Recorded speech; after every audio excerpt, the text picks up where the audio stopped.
A las 3:17 de la madrugada del 2 de diciembre de 1957, el sargento Manuel Ortega yacía inmóvil entre dos rocas negras al sur de Sidi Ifni. No se movía, no parpadeaba, apenas respiraba.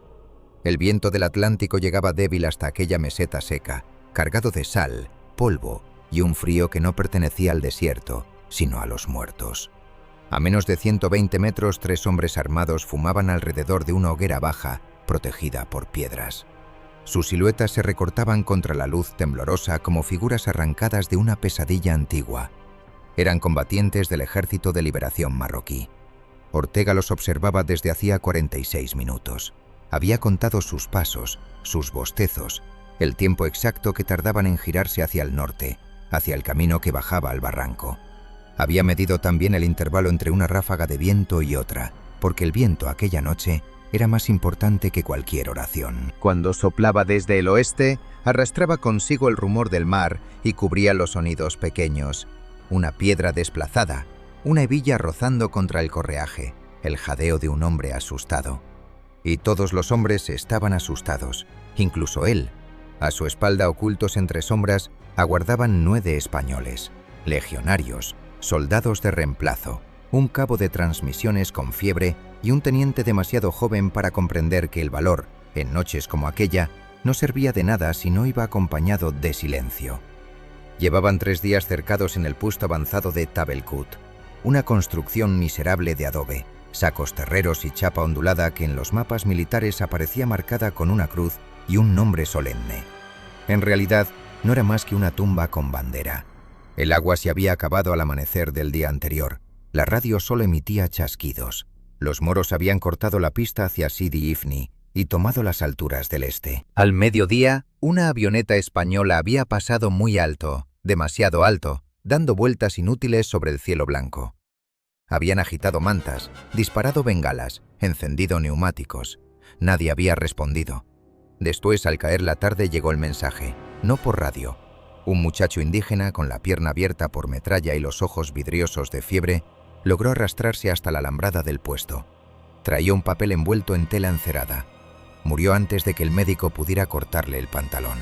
La orden era breve: abandonar posición, romper cerco durante la noche, alcanzar Sidi Ifni antes del amanecer del tercer día, destruir material sensible, no dejar munición útil al enemigo. No decía nada sobre los heridos, no decía nada sobre los muertos. No decía nada sobre qué hacer cuando el desierto entero parecía haberse levantado para cerrarles el paso. Ortega había leído la orden 2 veces, luego la dobló con cuidado, la guardó en el bolsillo interior de la guerrera y pidió voluntarios. Nadie habló, pero todos se levantaron. Ahora, horas después, el sargento sostenía entre las manos un cuchillo de trinchera, una Astra 400 con 7 cartuchos y una cantimplora vacía. Su fusil Mauser había quedado atrás, envuelto en una manta, junto a las cajas de munición que no podían cargar. Demasiado largo, demasiado ruidoso, demasiado honesto para la clase de trabajo que debía hacerse aquella noche. El primer centinela marroquí se separó de la hoguera para orinar. Ortega lo vio alejarse 6 pasos, 7, 8. El hombre apoyó el fusil contra una piedra, se abrió la chilaba y levantó la vista hacia las estrellas. Quizás pensó en su casa, quizás en una mujer, quizás en nada. Ortega no podía permitirse imaginarlo como un hombre completo. En ese instante debía reducir la distancia, ángulo, peso, ruido probable al caer. Esperó una ráfaga de viento. El aire descendió por el barranco con un silbido grave. Ortega se incorporó. No corrió. Correr era hacer ruido. Avanzó con 3 pasos rápidos, medidos, como si cruzara el patio de un cuartel. Su mano izquierda cerró la boca del centinela antes de que éste pudiera aspirar. La derecha entró baja, bajo las costillas, buscando el corazón desde abajo. El cuerpo se tensó. Un golpe de talón arañó la tierra, luego nada.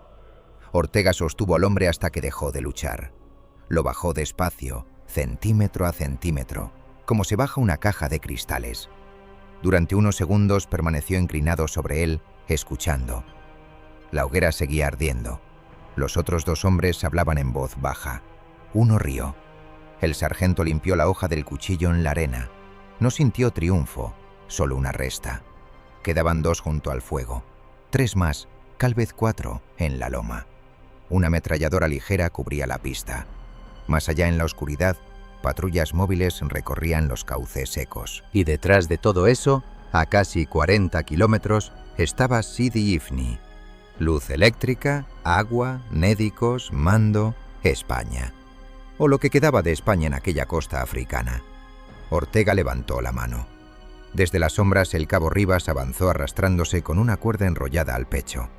Detrás venía el legionario Ferrer, enorme, silencioso, con una granada en cada bolsillo y los labios partidos por la sed. Más atrás los demás esperaban la señal.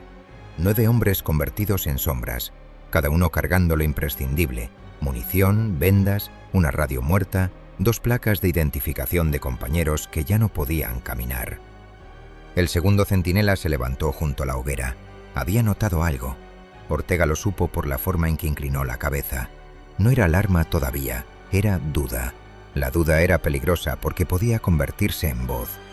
El hombre llamó al que se había apartado, una vez, luego otra. El viento cesó. Todo quedó desnudo. El chasquido de la leña, el roce de una bota, la respiración contenida de Rivas a 5 metros de él. El mar, demasiado lejos para salvarlos. El centinela tomó su fusil. Ortega apuntó con la astra. Sabía que un disparo destruiría la noche. Despertaría la loma, encendería las bengalas, haría ladrar las ametralladoras. Pero también sabía que si aquel hombre gritaba, todo terminaría antes de empezar. El dedo se posó sobre el gatillo. Entonces Ferrer lanzó una piedra, no hacia el centinela, hacia la izquierda. La piedra cayó entre los matorrales secos con un ruido breve. El marroquí giró instintivamente. Ortega cruzó la distancia en 2 zancadas y lo golpeó con la culata en la nuca. El hombre cayó de rodillas. Antes de que pudiera desplomarse del todo, Rivas lo sujetó por los hombros y Ferrer le hundió el cuchillo en la garganta. El tercero abrió la boca. Ortega disparó. La detonación reventó la noche. El fogonazo iluminó durante una fracción de segundo el rostro del hombre, los ojos abiertos, la manta sobre los hombros, la sorpresa infantil de quien descubre que la muerte no llega desde donde estaba mirando. La bala le entró por encima del pómulo y lo arrojó contra las piedras. Durante un instante no ocurrió nada. Luego la montaña despertó. Un grito en árabe subió desde la loma, después otro. Una bengala rasgó el cielo y convirtió el barranco en un paisaje blanco y cruel. Las sombras desaparecieron. Los hombres volvieron a tener cuerpo. Los cuerpos volvieron a ser blancos. ¡Ahora!, susurró Ortega. No gritó, no hacía falta. Los españoles se movieron. Uno a uno salieron del escondite y cruzaron el claro agachados. Las primeras balas golpearon las piedras por encima de sus cabezas. Una esquirla cortó la mejilla del teniente Salgado. El cabo de transmisiones tropezó, cayó de rodillas y Ferrer lo levantó de un tirón, casi dislocándole el brazo. La ametralladora de la loma abrió fuego. El sonido fue seco, mecánico, impersonal. La tierra saltó en pequeñas explosiones alrededor de ellos.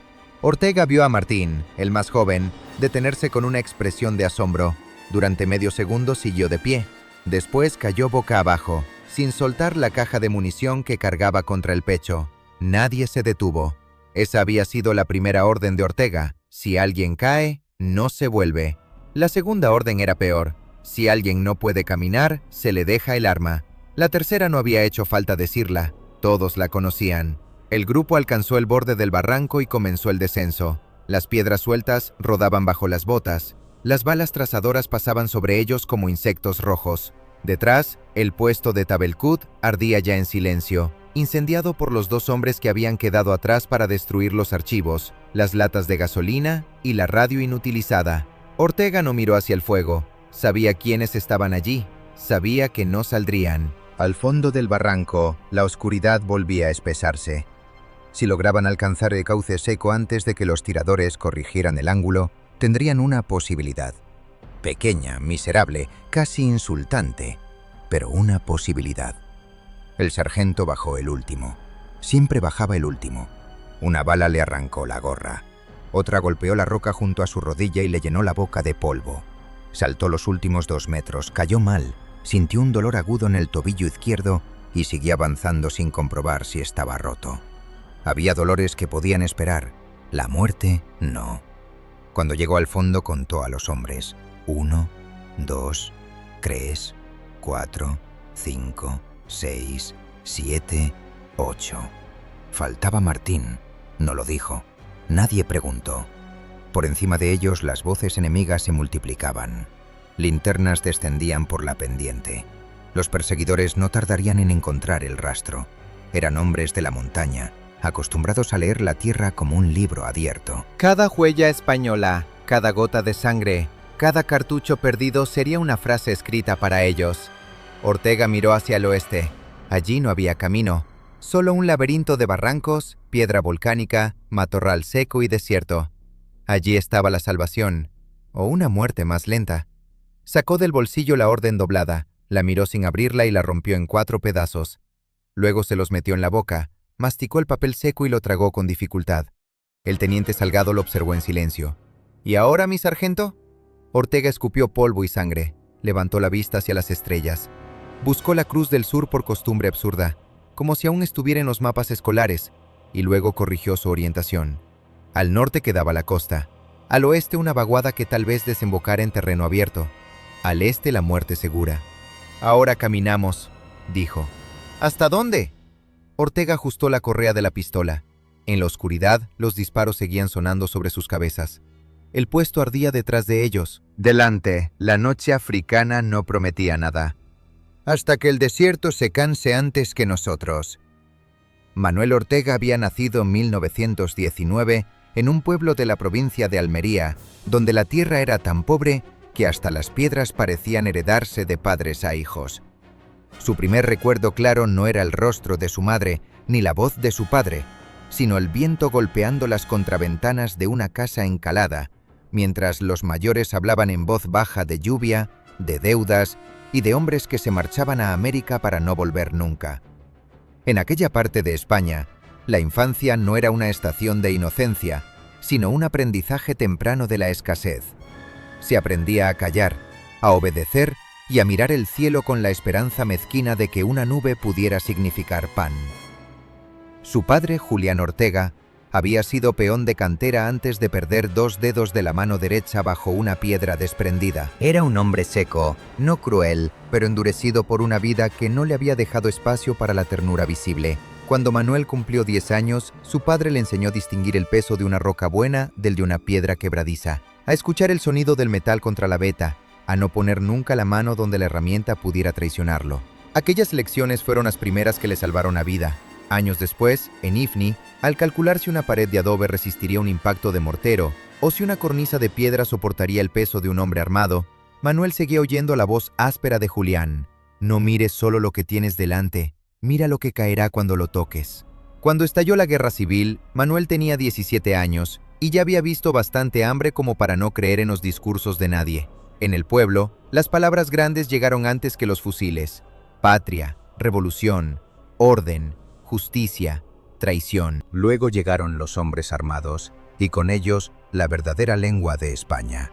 Listas escritas a mano, golpes en la puerta antes del amanecer, cunetas abiertas bajo el sol. Un primo suyo desapareció una noche por haber servido vino al bando equivocado. Un maestro fue sacado de la escuela y no volvió.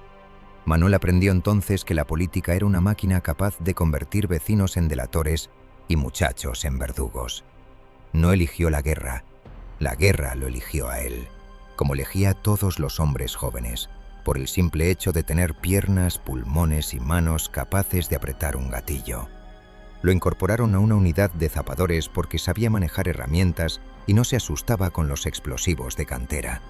Allí descubrió que el miedo podía ordenarse. Otros soldados rezaban, dedían, vomitaban, lo hablaban sin parar antes de una acción.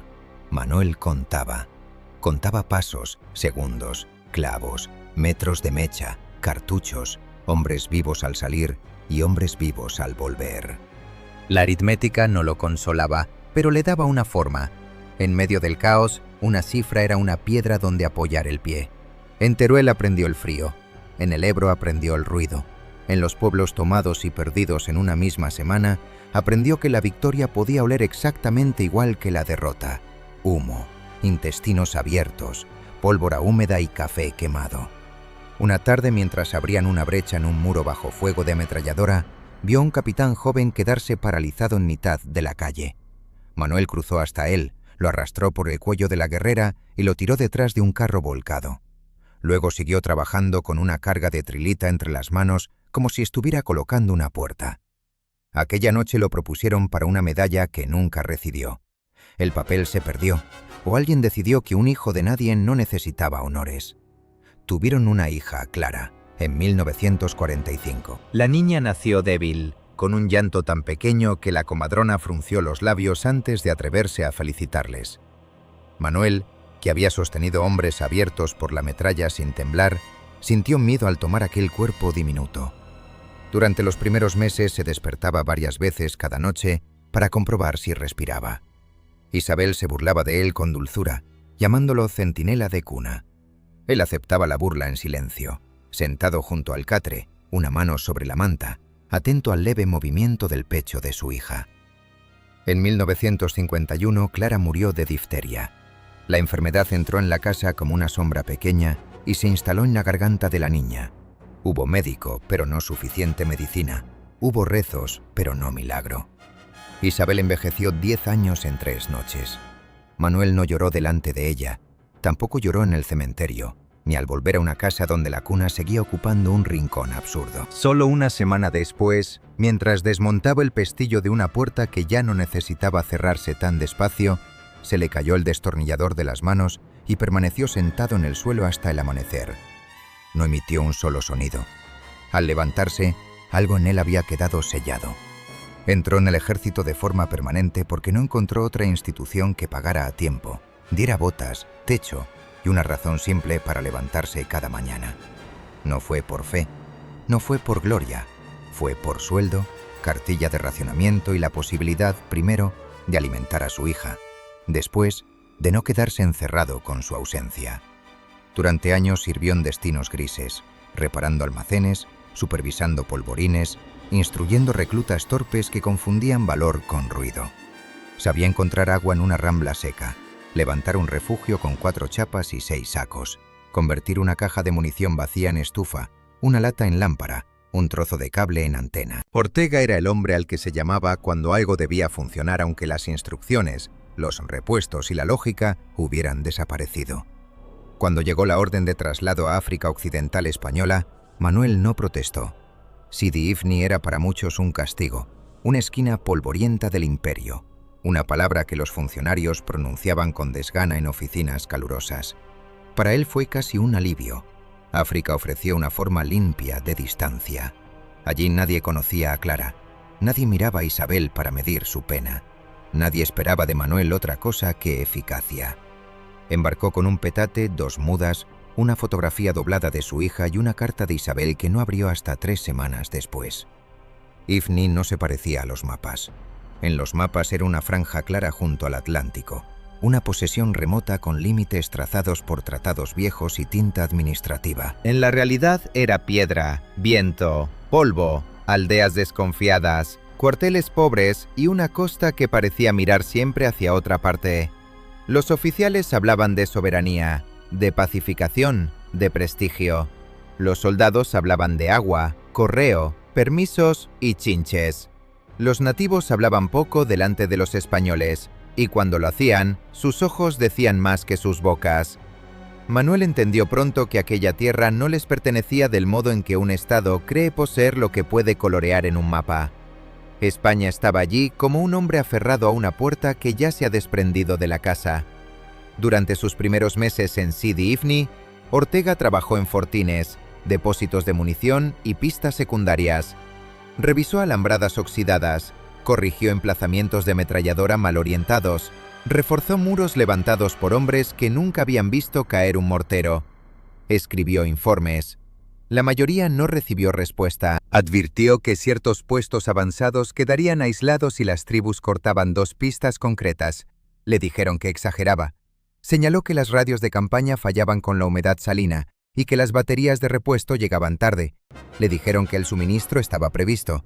Insistió en que los depósitos de agua debían enterrarse y dividirse. Le dijeron que no correspondía a un sargento rediseñar la defensa del territorio. Él obedeció, pero empezó a tomar notas propias. En una libreta cubierta con hule negro dibujó barrancos, pozos, corrales, sendas de cabras, ruinas, cauces secos y elevaciones desde las que un hombre con prismáticos podía dominar una pista entera. Marcó también los lugares donde los niños pastores se detenían demasiado tiempo, donde los camelleros cambiaban de ruta sin motivo aparente, donde los saludos se volvían más breves al caer la tarde. No despreciaba a los marroquíes. Ese desprecio era una enfermedad común entre los recién llegados y a menudo mortal. Ortega sabía que un hombre que lucha por su tierra, por su clan o por una promesa de independencia puede soportar privaciones que ningún reglamento europeo contempla. A Ortega lo destinaron al puesto de Tabelcat a finales de noviembre de 1957 porque conocía la zona y porque, según el capitán Velasco, tenía el talento desagradable de sobrevivir a los errores ajenos. Tabelcat protegía una pista secundaria hacia el interior y un depósito de combustible que en teoría no debía perderse. En la práctica era un montón de paredes cansadas rodeadas por un paisaje demasiado grande. Había 22 hombres, una radio caprichosa, 2 ametralladoras, agua para 9 días si nadie se lavaba y munición suficiente para sentirse valientes durante 1 hora. Ortega pidió más sacos, más cable, baterías nuevas y permiso para minar los accesos del este. Recibió la mitad de los sacos, ningún cable, baterías usadas y una orden verbal de no provocar a la población. El ataque comenzó antes del amanecer del 29 de noviembre. Primero cortaron la línea. Luego dispararon contra el depósito de agua, no contra los hombres, no al principio, sino contra el agua. Aquello le dijo a Ortega que los atacantes no eran una partida improvisada, sabían lo que hacían. Habían esperado el viento adecuado, habían elegido ángulos muertos y conocían la disposición del puesto mejor de lo que cualquier informe del mando habría admitido. A las 6, la radio empezó a fallar. A las 7, el primer herido gritaba por su madre bajo una mesa del barracón. A las 8, Tabelcut ya no era una posición defensiva, sino una isla. La noche antes del prórogo, cuando el mensajero herido llegó hasta la alambrada y murió con la orden envuelta en tela encerada, Ortega comprendió que todos sus informes ignorados habían regresado para cobrar una deuda. Las pistas estaban cortadas, los pozos vigilados, las alturas perdidas.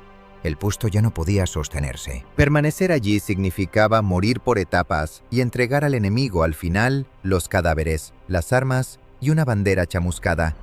Salir significaba atravesar un territorio que respiraba contra ellos. No había solución buena, solo quedaba escoger la forma de la desgracia. Cuando salió al patio, los hombres lo esperaban en silencio. Algunos habían ennegrecido sus rostros con hollín, otros se habían persignado. Ferrer repartía los últimos cartuchos con una calma brutal. Rivas desmontaba piezas de la radio inutilizada para que no sirvieran a nadie. El teniente Salgado tenía los labios blancos, pero sostenía su pistola con firmeza. Ortega los observó uno por uno. No vio soldados de un imperio, ni héroes, ni mártires. Vio hombres cansados, sedientos, demasiado jóvenes o demasiado viejos, unidos por la necesidad animal de no morir en aquel corral de piedra. Entonces entendió por qué estaba allí. No por Franco, no por España. No por Ifni, ni por tratados, ni por mapas, ni por la bandera que colgaba flácida junto al muro. Estaba allí porque esos hombres, en aquella noche concreta, lo mirarían cuando empezara el miedo. Porque alguien debía saber dónde pisar, cuándo callar, cuándo disparar y cuándo seguir caminando aunque un compañero cayera. Porque toda su vida, desde la cantera de su padre hasta las ruinas de la guerra civil, desde la cuna vacía de Clara hasta las alambradas de África, lo había convertido en una herramienta precisa para una tarea espantosa. Y porque una herramienta, cuando no sirve para salvar lo que ama, al menos puede intentar salvar lo que tiene delante. La preparación de la salida comenzó mucho antes de que la orden llegara envuelta en tela encerada y sangre ajena. En realidad, Manuel Ortega llevaba semanas preparando una operación que nadie le había autorizado, porque los hombres que esperaban órdenes oficiales solían morir con los bolsillos llenos de papel sellado. Desde el primer día en Tabelcat, había comprendido que aquel puesto no resistiría un cerco serio. No por cobardía de sus defensores, ni siquiera por falta de munición, sino por algo más simple y más imperdonable. Estaba mal situado. Una posición puede tener bandera, nombre y sello del mando, pero si la tierra que la rodea la domina, no es una fortaleza. Es un blanco. Ortega empezó por el agua. Todo ejército habla de honor hasta que se secan las cantimploras. El depósito principal estaba junto al muro norte, demasiado visible desde las alturas del este. Cualquier pastor con ojos y paciencia podía entender su importancia. La primera tarde, mientras Salgado revisaba inventarios, Ortega midió la distancia desde 3 lomas hasta el tanque de Chapa. No necesitó telémetro. Le bastaron pasos, sombras y la memoria de tantos años calculando ángulos bajo fuego. Después pidió permiso para cavar 2 depósitos auxiliares dentro del patio y cubrirlos con tablones y tierra.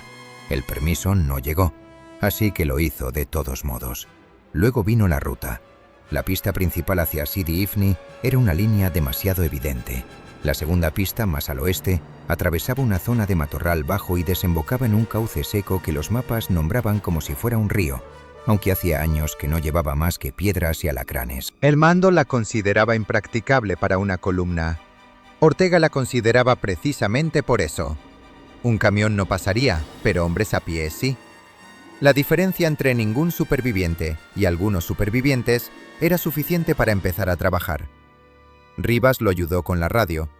El cabo de transmisiones era un hombre delgado, de manos finas y tos persistente, que trataba los aparatos como si fueran animales enfermos. La emisora fallaba al anochecer, cuando la humedad del Atlántico subía por la meseta y se metía en los contactos.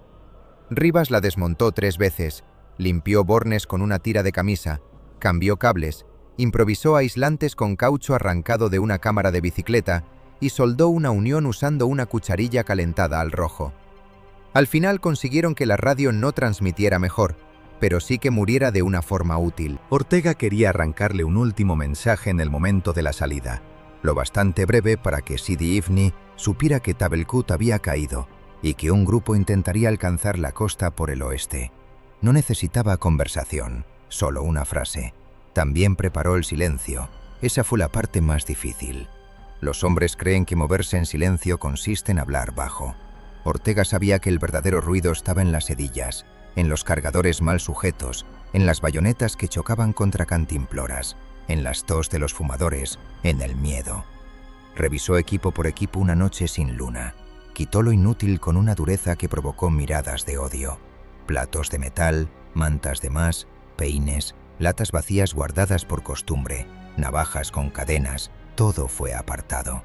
A algunos les permitió conservar cartas, no por piedad sentimental, sino porque sabía que un hombre al que se despoja de todo puede volverse imprevisible. Las cartas no pesaban lo bastante como para matar a nadie. La cuestión de los heridos empezó como una sombra y terminó como una piedra en mitad de todos. Había 3 hombres que no podrían marchar si el cerco se cerraba. El soldado Navas, con fiebre y una infección en la pierna, el viejo cabo Luján, cuya respiración se volvía un silbido después de 20 pasos, y el artillero Molina, que había perdido 2 dedos manipulando una granada defectuosa y se negaba a admitir que la mano se le estaba pudriendo. Ortega preparó 2 parihuelas plegables con palos de tienda y lona de saco. Calculó cuánto retrasarían al grupo. Demasiado. Después calculó cuántos hombres harían falta para transportarlas. 4 por heridos si el terreno era malo, 2 si era favorable, ninguno si llegaban a un corte vertical. Las cifras eran una sentencia. El teniente Salgado quiso discutirlo en privado. Era joven, pero no estúpido. Se encerraron en el cuarto de radio, donde el aire olía a polvo caliente y metal. Salgado dijo que el ejército no abandonaba a sus hombres. Ortega respondió que el ejército no estaba allí, que allí estaban ellos, 22 hombres rodeados de piedra y de noche. El teniente apretó la mandíbula. Preguntó si proponía dejarlos. Ortega tardó en contestar. Dijo que proponía preparar todas las opciones antes de que el miedo las eligiera por ellos.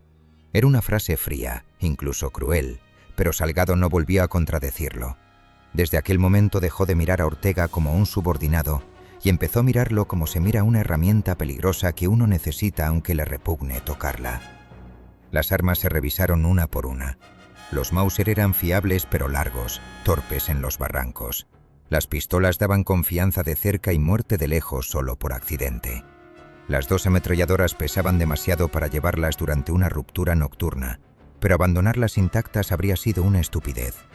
Ortega decidió que una se quedaría cubriendo el primer tramo y luego sería inutilizada. La otra sería desmontada, no para usarla como arma completa, sino para repartir piezas esenciales que impidieran al enemigo aprovecharla. Con las granadas hizo un inventario más severo. Algunas tenían espoletas dudosas.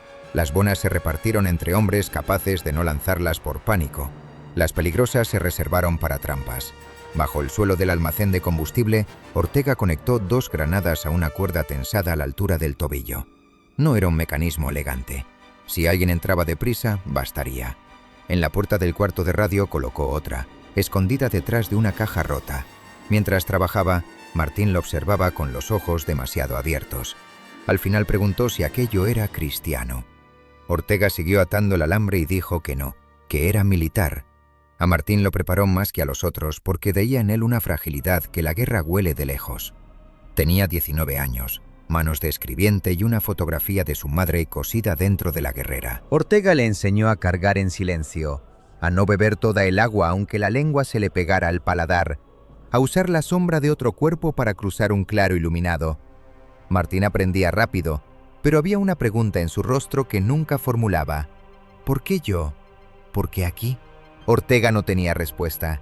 El puesto fue transformándose sin que, desde fuera, pareciera cambiar. Esa era la clave. Las cajas se movieron para crear pasillos de fuego. Los sacos terreros se vaciaron por detrás y se rellenaron con piedra. Se abrió una salida falsa en el muro sur, visible para cualquier observador paciente, y una verdadera bajo el tramo más descuidado de la alambrada oeste. Aquella abertura no era grande. De día parecía una reparación mal hecha. De noche, con 2 estacas retiradas y un rollo de alambre levantado, permitiría que un hombre pasara arrastrándose. Ortega hizo que cada voluntario la cruzara una vez en completa oscuridad. El primero se enganchó la manga y maldijo. El segundo perdió una cantimplora. El tercero hizo sonar el casco contra una piedra. Ortega los obligó a repetir hasta que el movimiento se volvió feo, lento y eficaz. La eficacia rara vez tiene aspecto heroico. Para el combustible diseñó un incendio retrasado. No disponía de detonadores adecuados, así que improvisó con una vela corta, trapos empapados en gasolina y una lata abierta por un costado. Rivas calculó que la vela tardaría unos 22 minutos en consumirse hasta alcanzar los trapos, menos si el viento entraba por debajo de la puerta. Ortega no confiaba en cálculos bonitos. Hicieron 3 pruebas en miniatura detrás del muro de las letrinas. La primera se apagó, la segunda prendió demasiado pronto, la tercera ardió exactamente cuando debía. Entonces prepararon 4 dispositivos iguales, uno para el depósito de documentos, uno para la radio, uno para las cajas de munición que no pudieran transportar y otro para el barracón vacío que querían convertir en señuelo. Si todo salía bien, los perseguidores creerían durante algunos minutos que los españoles seguían combatiendo dentro del puesto en llamas. Algunos minutos eran una fortuna. La última tarde antes del ataque, Ortega recorrió Tabelkut como quien se despide de una casa odiada. Tocó el muro norte donde el sol había abierto grietas. Revisó el punto débil de la alambrada. Comprobó las cargas. Le dio medio vaso de agua tibia y obligó a los demás a hacer lo mismo por turnos, aunque algunos pidieran guardar su ración. «No se guarda agua dentro de un hombre muerto», les dijo. Nadie respondió. Después reunió a los mandos y explicó la ruta con una claridad seca. Saldrían en fila, sin voces. Si se perdía contacto, cada uno buscaría el cauce seco. Si aparecía fuego de frente, no se retrocedía hacia el puesto. Si alguien gritaba, se le tapaba la boca, incluso si era español. Si alguien caía y podía levantarse, se levantaría solo. Si no podía, recibiría un arma y una cantimplora si quedaba alguna. Las normas sonaron monstruosas en el cuarto pequeño, pero todos las entendieron. Cuando empezó el ataque real, todo lo preparado se volvió insuficiente, y precisamente por eso, indispensable. Los primeros disparos cortaron la madrugada. El depósito visible reventó en una lluvia inútil. Los hombres corrieron a los puestos según lo ensayado, pero con más torpeza, porque las balas convierten la memoria en barro. Ortega no gritó más de lo necesario. Donde otros veían fogonazos, él veía posiciones. Donde otros oían caos, él separaba calibres, distancias, intenciones. Los atacantes no querían tomar Tabelkut al asalto todavía. Querían apretarlo, secarlo, escuchar cómo se quebraba. Ortega supo entonces que la operación no sería una elección futura, sería la única puerta. Al atardecer del tercer día llegó el mensajero. No parecía un hombre, sino una decisión arrastrándose. Traía la orden de abandono. pero Ortega no sintió alivio al leerla. La orden no creaba la salida, solo reconocía tarde lo que él ya sabía. Miró el papel, luego el cielo, luego a sus hombres. Todo estaba listo y nada estaba listo. Faltaban agua, tiempo, información, suerte. Sobraban heridos, miedo, luz de luna, enemigos. Esa era siempre la proporción verdadera de una operación militar. Faltaba lo necesario y sobraba lo mortal. Antes de partir, Ortega hizo una última ronda. En el cuarto de radio, Rivas activó el dispositivo de incendio con manos que ya no parecían suyas. En el almacén, Ferrer comprobó las granadas trampa. En el patio, Salgado habló con los heridos. Ortega no quiso escuchar. Vio a Navas recibir una pistola y besarla como si fuera una reliquia. Vio a Molina intentar bromear y fallar a mitad de frase. Vio al cabo Luján pedir un cigarrillo con una dignidad tan sencilla que casi lo destruyó. No había decisión limpia, solo hombres obligados a ensuciarse para que otros, tal vez, siguieran respirando. A las 2:41, Ortega abrió el depósito enterrado y repartió la última agua útil. Nadie bebió mucho. Ya habían aprendido. A las 2:58, apagaron las luces. A las 3:05 metros, la falsa posición del muro sur empezó a moverse con 2 cascos colocados sobre palos. Una pequeña burla destinada a atraer ojos enemigos. A las 3:11, el primer hombre pasó bajo la alambrada oeste. A las 3:17, Ortega ya estaba entre 2 rocas negras, observando una hoguera enemiga y contando respiraciones ajenas, mientras todo lo que había preparado durante semanas se reducía a una verdad brutal. Si el primer centinela moría en silencio, vivirían unos minutos más. Si no, la noche los devoraría a todos. El primer disparo de la Astra no fue un sonido, sino una fractura. Hasta ese instante la noche había tenido una piel tensa, hecha de viento, brasas bajas y respiraciones contenidas. La bala la abrió de golpe. Las piedras, la hoguera, los cuerpos y las manos buscando armas recibieron una forma brutal bajo el fogonazo. Durante menos de un segundo Ortega vio el rostro del hombre al que acababa de matar. Luego la oscuridad regresó, pero ya no era la misma.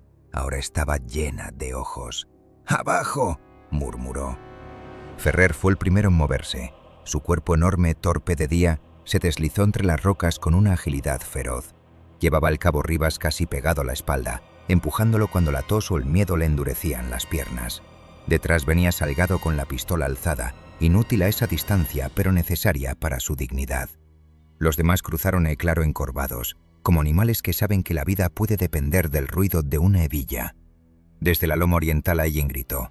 No fue una palabra que Ortega entendiera, pero no necesitaba entenderla. Era alarma, era descubrimiento, era el aviso que convierte a un centinela muerto en una guerra despierta.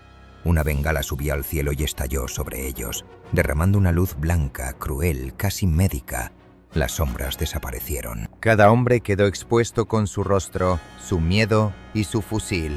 La ametralladora no disparó al principio. Ese retraso lo salvó. El sirviente quizá dormía, quizá dudaba, quizá no encontraba aún el sector. Ortega contaba mientras corría agachado. 1, 2, 3, 4. Vio a Martín tropezar con una raíz seca y recuperar el equilibrio sin soltar la caja de munición. Vio a Rivas llevarse una mano al pecho, no por herida, sino por falta de aire. Vio al teniente mirar hacia atrás, buscando con los ojos a los hombres que ya no podían salir. Entonces la ametralladora habló. El primer barrido pasó alto. Las balas mordieron la pared del puesto abandonado, levantaron astillas y se perdieron hacia el oeste. El segundo bajó. Una línea de impactos cruzó el suelo por delante de ellos. El sonido era cerrado, mecánico, como si una máquina inmensa cosiera la noche con hilo de plomo. Ortega se dejó caer detrás de una roca y sintió que una bala le arrancaba la manga izquierda sin tocar la piel. No agradeció la suerte, la registró y siguió. ¡Al cauce! Esta vez sí gritó. El sigilo ya no servía. La operación había cambiado de naturaleza. Todo dependía ahora de velocidad, terreno y confusión. Ferrer lanzó una granada hacia la loma sin mirar demasiado. No pretendía matar, solo obligar a los tiradores a bajar la cabeza. La explosión llegó un segundo después. Ortega aprovechó ese intervalo para levantarse y empujar a Martín hacia el borde del barranco. «No mires», le dijo. «¡Corre!». Martín corrió. Dio 5 pasos, quizás 6. Luego una bala le entró por la espalda y le salió por debajo de la clavícula. La caja de munición cayó antes que él. Durante un instante siguió de rodillas con los brazos abiertos, como si tratara de abrazar el aire. Después se desplomó de lado, demasiado despacio para la mirada de Ortega y demasiado deprisa para cualquier salvación. El sargento sintió el impulso de volver. No fue en nobleza. Fue memoria de otras guerras, de otros cuerpos arrastrados fuera de calles batidas por fuego. Su rodilla ya giraba hacia Martín cuando Ferrer la agarró por la guerrera y tiró de él con una fuerza salvaje. ¡Mi sargento! Ortega reaccionó como si lo hubieran golpeado. La primera orden, si alguien caía, no se volvía. Una orden solo vale si destruye también al hombre que la pronuncia. Miró a Martín una última vez. El muchacho intentaba moverse, buscando algo en el pecho.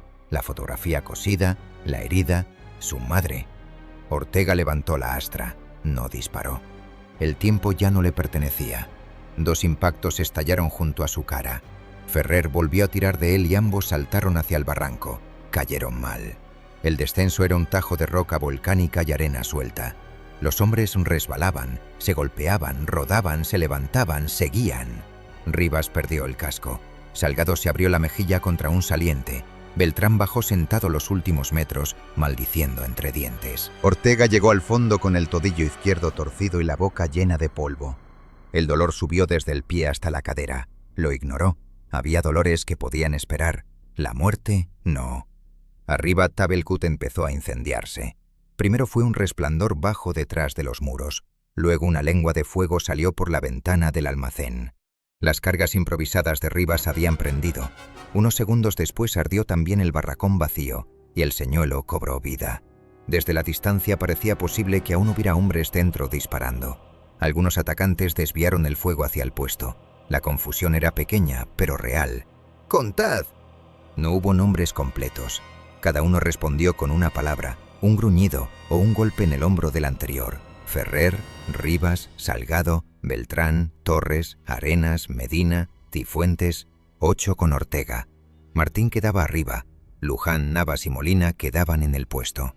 Los números eran obscenos en su sencillez. 22 al inicio del cerco, 9 en el fondo del barranco, 8 capaces de caminar. El cauce seco los recibió con una oscuridad más profunda. Las paredes laterales los protegían de la loma, pero también los encerraban.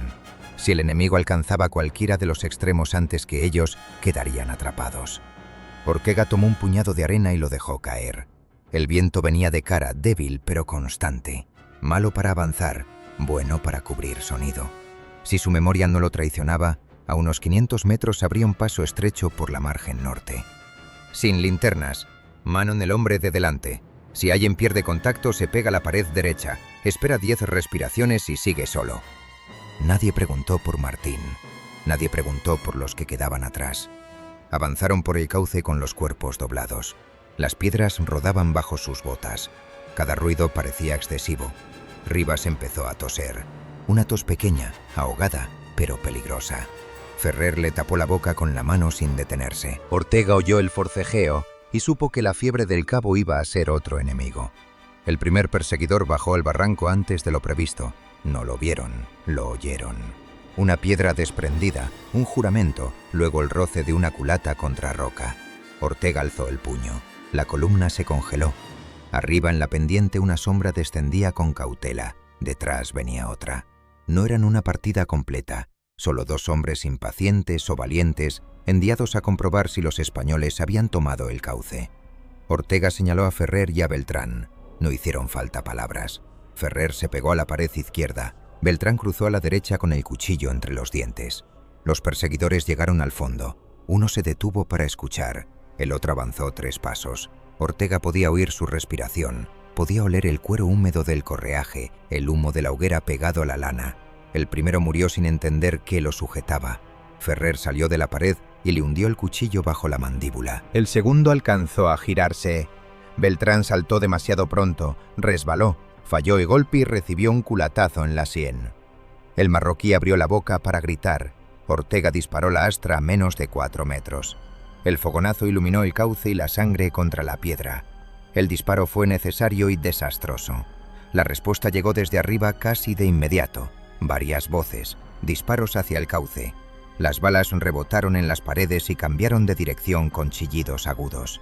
Un rebote rozó la nuca de Torres y le arrancó un grito breve. La sangre empezó a bajarle por el cuello. Ortega lo empujó hacia adelante. Ferrer recogió el fusil de uno de los muertos. Cualquier arma abandonada termina apuntando contra uno. El cauce se estrechó. Las paredes se cerraron hasta obligarlos a pasar de lado. Aquello los protegía de los disparos, pero los hacía lentos. Ortega calculaba distancias en la oscuridad con una parte de la mente separada del miedo. 100 metros, 150, 200. El paso debía aparecer pronto. Si no aparecía, significaba que su memoria había construido un mapa más piadoso que la realidad. A la derecha la pared cambió de textura. Menos roca, más tierra compacta. Ortega la tocó al pasar y sintió bajo los dedos una raíz seca. Reconoció el tipo de terreno. La subida estaba cerca. Se detuvo en una curva y palpó la pared hasta encontrar una grieta inclinada, apenas una cicatriz cubierta de matorral seco. De día la habrían despreciado. De noche era una escalera miserable hacia la supervivencia. ¡Aquí! Ferrer subió primero. Hincó manos y rodillas, probó el peso de cada apoyo y avanzó como un animal grande. Rivas fue detrás, empujado desde abajo por Salgado. Beltrán perdió pie y estuvo a punto de caer sobre Cifuentes, pero consiguió aferrarse a una rama que se partió con un crujido. Todos inmovilizaron. Abajo una voz llamó a los muertos. Otra respondió desde más lejos. Los perseguidores estaban en el cauce. La bengala subió. El mundo se volvió blanco otra vez. La luz cayó sobre la pendiente justo cuando Cifuentes aún estaba expuesto, colgado de una raíz. El perseguidor del cauce lo vio y levantó el fusil.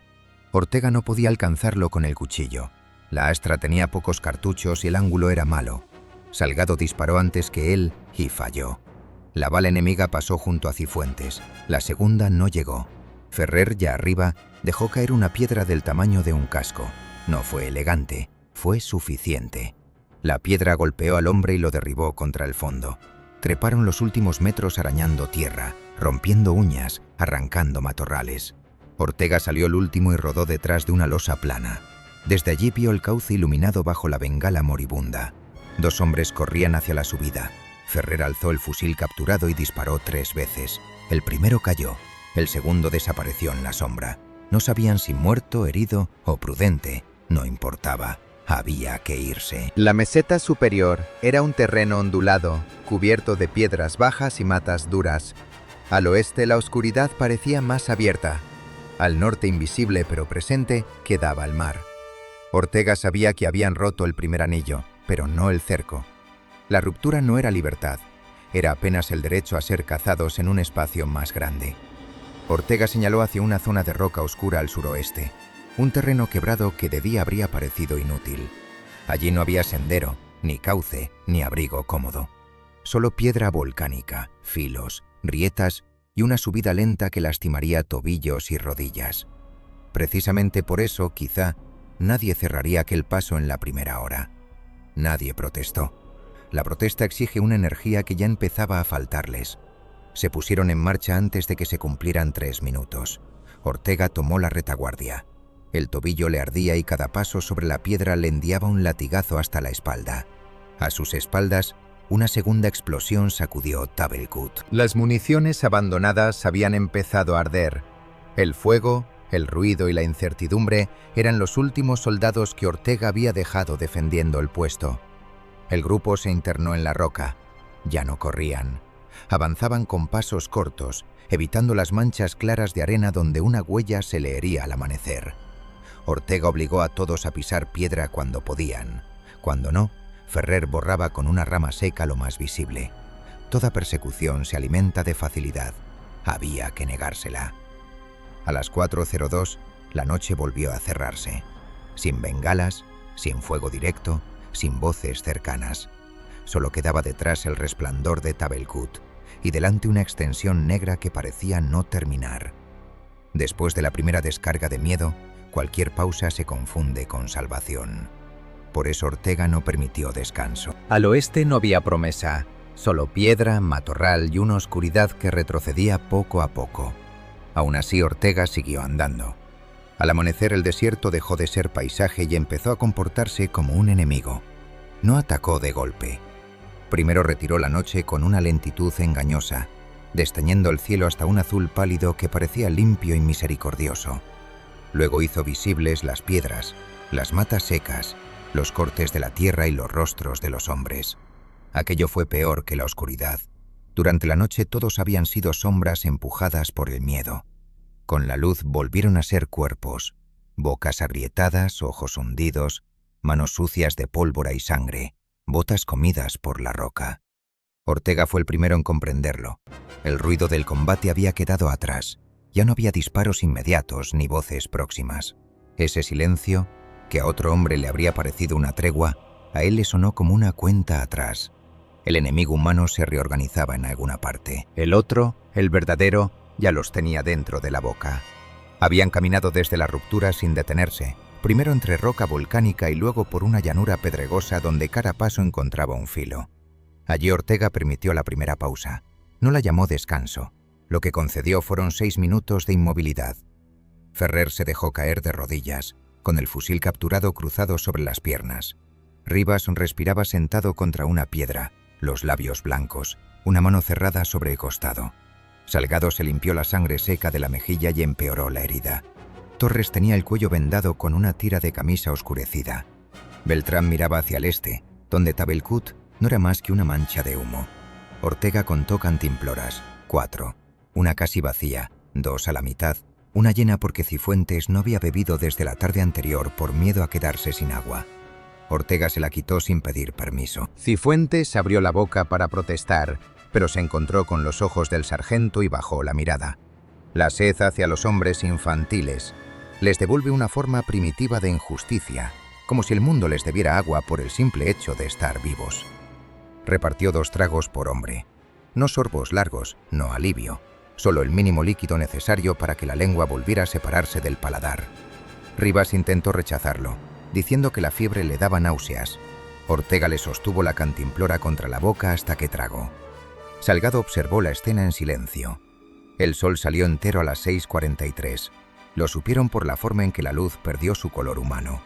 Primero calentó las piedras, después levantó de ellas un vapor invisible que se sentía en los ojos. El frío de la noche desapareció con una rapidez obscena. En menos de media hora los hombres pasaron de frotarse las manos a sudar bajo la guerrera. A las 9, el desierto empezó a sacarles agua no solo del cuerpo, sino de los pensamientos. La ruta prevista bordeaba unas lomadas bajas para alcanzar el cauce seco de Asif en Tasra, que si el mapa viejo no mentía, giraba al noroeste después de 12 kilómetros y ofrecía sombra intermitente en sus paredes. La palabra sombra había adquirido una importancia casi religiosa. No era descanso ni comodidad, era supervivencia medible. El mapa era una hoja gastada. Ortega lo había memorizado, pero lo sacó de todos modos. La tierra real se burlaba de la tinta. Las alturas parecían cambiar de lugar con la luz. Los barrancos se abrían donde no estaban dibujados y desaparecían donde debían estar. ¿Estamos perdidos?, preguntó Arenas. La pregunta no fue cobarde, fue peor, fue razonable. Ortega miró el sol, la inclinación de las sombras, una línea de piedras más oscuras al noroeste.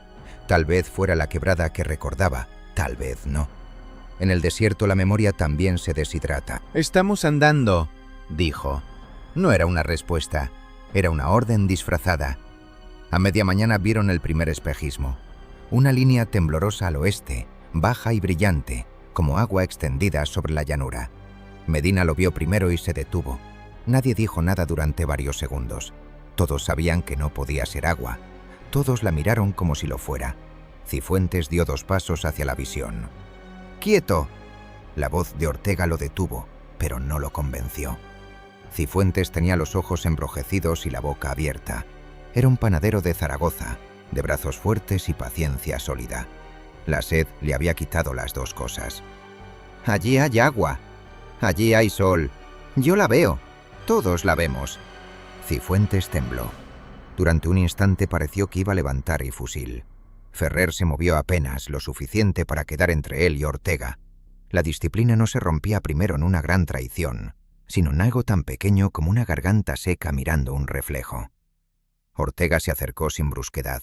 Le quitó el fusil. El hombre lo permitió con una docilidad repentina. Luego el sargento le dio medio trago extra de agua. Cifuentes bebió y lloró en silencio, sin lágrimas suficientes para mojarse la cara. A las 11:20 Rivas cayó. No tropezó ni recibió un disparo. Simplemente dejó de caminar. Sus rodillas se doblaron y se sentó en el suelo con una expresión de sorpresa. Ferrer intentó levantarlo, pero el cabo se dobló hacia adelante y vomitó una baba amarga. La fiebre le ardía en la frente. Su camisa estaba empapada y al mismo tiempo su piel parecía seca, demasiado caliente, casi sin vida. 5 minutos, dijo Salgado. Ortega miró el horizonte. Ninguna nube, ninguna sombra suficiente, ningún sonido de persecución. Eso último era lo que más le preocupaba. Si no oían al enemigo, quizá era porque el enemigo ya no necesitaba correr. Tal vez había cerrado las rutas de agua y enviado hombres frescos hacia los pasos obligados. 3, dijo Ortega. Ferrer se inclinó sobre Rivas. Puede apoyarse en mí. Ya te estás apoyando tú en el fusil. He cargado más peso. No bajo este sol. El legionario levantó la cabeza. Sus ojos tenían esa furia simple de los hombres fuertes cuando encuentran un obstáculo que no pueden romper con las manos. Ortega no cedió. La compasión mal calculada mata a 2 hombres en vez de a 1. Aún así, cuando volvieron a ponerse en marcha, permitió que Ferrer llevara a Rivas durante el primer tramo. El cabo colgaba de su hombro como una prenda mojada. El calor alcanzó su máxima crueldad después del mediodía. El aire dejó de moverse. Las moscas aparecieron de ninguna parte, atraídas por la sangre seca de Torres y por los labios partidos de todos. La tierra reflejaba la luz hacia arriba. No había refugio. Los hombres dejaron de hablar no por disciplina, sino porque cada palabra costaba saliva. Ortega empezó a notar los síntomas en sí mismo con una distancia casi profesional. Dolor detrás de los ojos, pulso rápido, calambres leves en los dedos. El tobillo lesionado se había hinchado dentro de la bota, pero eso era secundario. Lo peligroso era la lentitud del pensamiento. 2 veces tuvo que mirar la misma elevación para decidir si la ruta debía rodearla por el norte o por el sur. La duda le dio miedo. A las 13:10 encontraron un pozo, o lo que había sido un pozo. El brocal estaba lleno de arena, ramas secas y un olor agrio. Beltrán se arrodilló y metió medio cuerpo dentro, atado por el cinturón, mientras Torres y Medina lo sujetaban. «Hay humedad, no agua, humedad». Ortega ordenó cavar con cuchillos, platos de bayoneta y manos. Durante 20 minutos trabajaron como presos, sacando arena caliente de un agujero muerto. Al fondo apareció barro oscuro. Lo envolvieron en un trozo de tela y lo exprimieron sobre una cantimplora. Cayeron gotas turbias, miserables, con sabor a tierra y óxido. A media tarde encontraron sombra en una grieta del terreno. No era una cueva, solo un corte estrecho donde la pared oriental bloqueaba el sol. Se metieron allí como insectos bajo una piedra. Nadie durmió de verdad. El sueño habría sido demasiado peligroso. Rivas deliró. Habló con su madre, luego con una mujer llamada Mercedes, luego con la radio. Le pedía que respondiera, que no lo dejara solo entre chasquidos. Ferrer le humedeció los labios con una tela mojada en aquella agua de barro. El cabo abrió los ojos y sonrió, como si acabara de recibir un vaso frío en una taberna. Ortega apartó la mirada. Torres comenzó a sangrar otra vez por la venda del cuello. Salgado intentó limpiarla con un poco de agua y Ortega le sujetó la muñeca. «No, se va a infectar. Todos vamos a infectarnos si vivimos lo bastante». Salgado retiró la mano. Pareció a punto de decir algo sobre humanidad, deber o decencia. No lo dijo. El desierto ya estaba corrigiendo el lenguaje de todos. Al salir de la grieta encontraron huellas. No eran suyas. 3, quizá 4 hombres habían cruzado el terreno a menos de 100 metros. Siguiendo una dirección oblicua hacia el noroeste. Las pisadas eran recientes. No era una patrulla pesada, exploradores, hombres que conocían el terreno y caminaban sin gastar fuerzas. Los habían adelantado o estaban cerrando el paso hacia el cauce. Ortega señaló al oeste, lejos del agua prevista. «Cambiamos». «Pero el agua está al noroeste», dijo Medina. «También ellos». Nadie discutió. Abandonar la ruta del agua era una forma lenta de condena. Seguirla podía ser una forma rápida. El sargento eligió la lenta porque todavía contenía posibilidades. Caminaron hacia una zona de piedra negra donde el terreno subía en terrazas naturales. Cada metro exigía esfuerzo. Rivas ya no podía sostenerse. Ferrer lo cargó a la espalda durante 10 minutos, luego 15. Luego el legionario empezó a fallar. Al final Rivas pidió que lo bajara. «¿Puedo andar?» Mentía. Dio 7 pasos solo. En el octavo cayó contra una roca y se abrió la ceja. Nadie se movió durante un segundo. El horror verdadero no fue verlo caer, sino sentir alivio porque el problema se había expresado al fin de manera clara. Rivas desde el suelo miró a Ortega. Ya no deliraba. Eso lo hacía peor. «Ni sargento». Ortega se agachó junto a él. «¡Arriba! ¡No voy a llegar!». Ferrer soltó una maldición. El cabo respiraba con dificultad. Cada inhalación un pequeño silbido roto. Sacó del bolsillo una pieza de la radio, un conector inútil que había conservado como amuleto, y se la ofreció a Ortega. «Si encuentran el aparato, que no les sirva». Ortega cerró los dedos sobre el metal. «Te levantaremos por turnos». Rivas sonrió apenas. «No tiene usted hombres para eso». Era verdad. Rivas desabrochó su cartuchera y entregó los cargadores. Luego tendió la pistola hacia Salgado. El teniente obedeció al fin.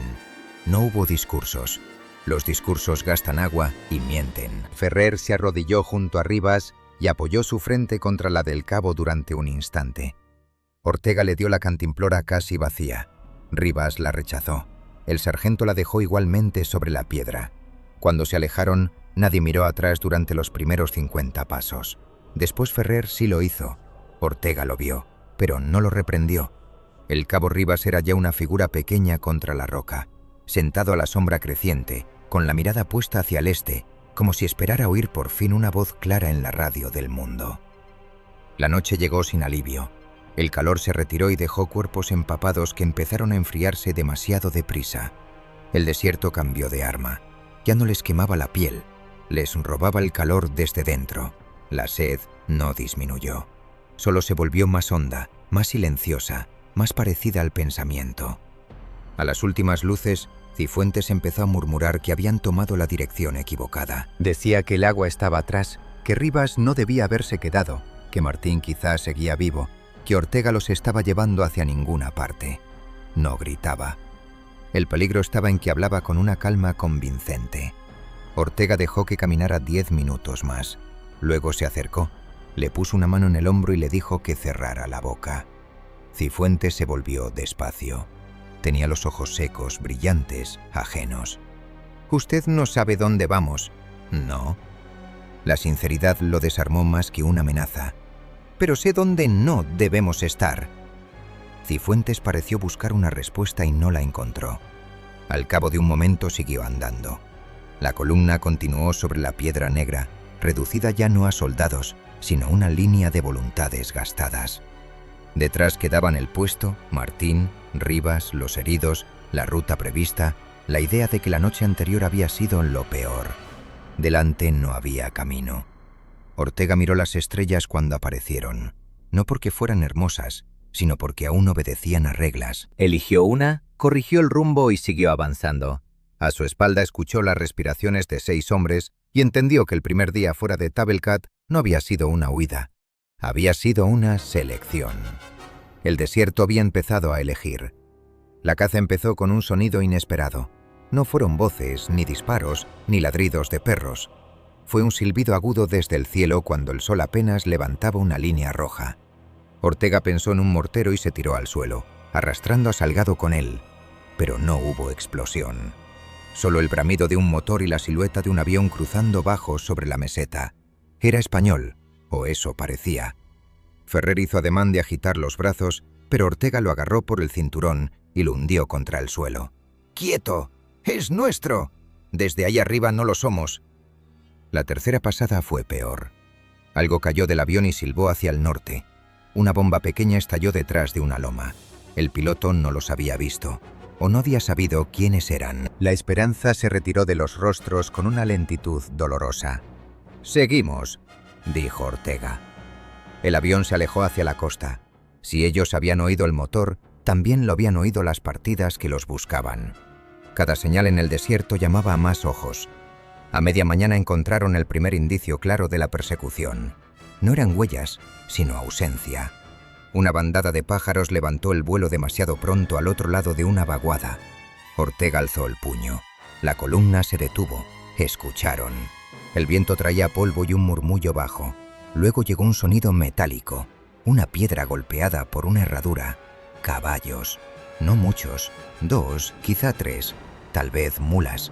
Suficientes para una patrulla ligera. Ortega miró el terreno. Estaban en una zona mala para desaparecer. Laderas suaves, piedras bajas, poca sombra. A la derecha un cauce estrecho descendía hacia una depresión cubierta de matorrales. A la izquierda una subida abierta los expondría al sol y a los ojos de cualquiera. Señaló el cauce. Bajaron sin hablar. Torres iba último, con el vendaje del cuello endurecido por sangre seca. Ferrer caminaba detrás de Rivas por costumbre, aunque Rivas ya no estaba. A veces la ausencia organiza los movimientos de un grupo con más fuerza que una orden. Ortega lo notó y no dijo nada. El cauce terminaba en un lecho de arena fina. Malo. La arena escribía cada paso con claridad. Entonces vio las cabras, 6 o 7, pequeñas y oscuras, refugiadas bajo unas acacias retorcidas. No había pastor visible. La idea apareció en su mente con una precisión desagradable. «Ferrer, necesito que las espantes hacia el sur». El legionario entendió. Rodeó la depresión por la izquierda, arrastrándose entre las piedras hasta quedar detrás de los animales. Cuando se levantó de golpe y lanzó una piedra, las cabras salieron disparadas, cruzaron el lecho de arena, volvieron, giraron, pisotearon el terreno en todas direcciones. Los españoles esperaron a que el pequeño caos terminara. Después cruzaron exactamente por donde los animales habían pasado. No borraba sus huellas, las ahogaba en ruido. La patrulla apareció 15 minutos después. Ortega la vio desde una cornisa baja, tumbado entre espinas. Eran 3 hombres montados y 2 a pie. Uno de ellos, más viejo, bajó del caballo y examinó la arena. Permaneció inclinado mucho tiempo. Después miró hacia el sur, siguiendo el rastro desordenado de las cabras. Otro señaló hacia el oeste. Discutieron. El viejo volvió a mirar la tierra. Al final 2 jinetes se dirigieron al sur. Los hombres a pie siguieron hacia el oeste, pero con menos seguridad. La partida se había partido. Era una victoria pequeña, contaminada por una amenaza mayor. El viejo no había creído del todo el engaño. «Nos seguirá», susurró Salgado. «Entonces que nos siga cansado». Caminaron casi 1 hora sobre piedra, evitando arena y tierra blanda. Luego Ortega ordenó envolver las botas con tiras de manta. No era para hacer menos ruido, era para modificar la huella. Las suelas envueltas dejaban marcas deformes, sin clavos, más anchas, difíciles de contar. El remedio destrozaba los pies. Pero el rastro dejó de parecer militar. El sol les impidió avanzar durante la peor hora. No se detuvieron por comodidad, sino porque seguir habría sido un suicidio lento. Encontraron refugio bajo un saliente de roca que apenas daba sombra para 4. Se apretaron allí 7 hombres, hombro contra hombro, oliendo sudor agrio y vendas sucias. Nadie hablaba. El silencio no era paz, era conservación. A las 3 de la tarde vieron humo, un hilo gris al noroeste, bajo e intermitente. Podía ser una partida preparándote, podía ser un pastor, podía ser una trampa. Ortega se acercó con Torres a pesar de la herida del cuello porque caminaba bajo y tenía nervios fríos. Se arrastraron por una ladera cubierta de piedra suelta hasta alcanzar un punto desde el que podían ver el origen del humo. Era una camioneta, no española. Un vehículo viejo, quizá civil, con el capó abierto y 2 hombres trabajando junto al motor.